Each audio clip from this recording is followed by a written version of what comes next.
Welcome back. This is Borahla here. In this lesson, we'd like to build your knowledge of the two different modes of learning and give you some simple tips on how to help students practice in both modes. First, let's start with the focus mode of learning.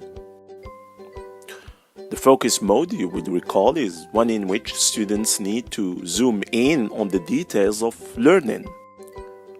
For example, it might be learning from a vocabulary list, practicing a particular tense, or working on the pronunciation of a group of similar sounding words. Small things, focused. Now, as a teacher, how would you help students tackle these kinds of assignments?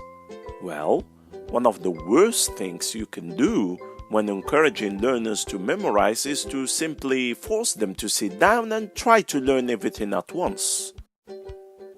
Some of my students insist that if it is good to learn 20 words in a day, it must be better to learn 40. And if 40 is great, why not 80 in one day? The problem with this idea is it gives no time for the brain to process the information. It is a little like believing that if you can bake a cake at 350 degrees for 1 hour, then you can bake that same cake at 700 degrees in 30 minutes. You will say, I'll save time, right? Of course not. If you double the temperature, what happens? You got it, burnt cake. And if you double the amount of information, you may end up frying your brain. Spaced repetition is a particularly good technique for learners when they are trying to memorize lists. Rather than learn all the words at once and considering the learning finished, learners are invited to spend a limited amount of time with the material and then come back to it at a later time. Each time the learner comes back to it, however, the amount of time between intervals increases. This allows for the learning to stick and become more automatic. There are many different systems people use for spaced repetition, but one of my favorite systems for spaced repetition is the Leitner system. In this system, you practice items you haven't learned more frequently than those you have already memorized. For example, if I was studying vocabulary words on flashcards, words I correctly answered would go into a box with a higher number and would be studied less frequently, while words I incorrectly answered would go into a box with a lower number, meaning they would be studied more frequently. And remember, you don't have to come up with systems yourself.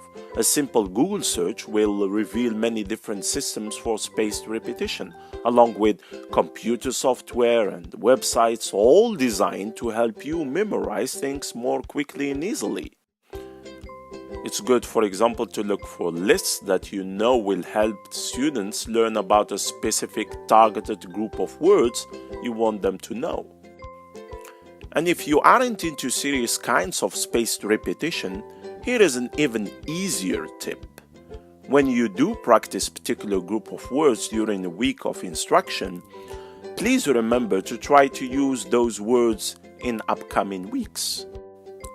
Just giving students lists, having students memorize those lists, and then leaving all that learning alone will simply cause students to believe that learning a language is nothing more than memorizing, taking a test, going home, and taking a shower that erases all of that knowledge away. This is not considered to be a good teaching practice, and it must be avoided. What must be done instead is recycle those words throughout the semester, have them appear throughout your time together. To practice the diffuse mode in class, engage students in activities that move them beyond the list of words or a single rule.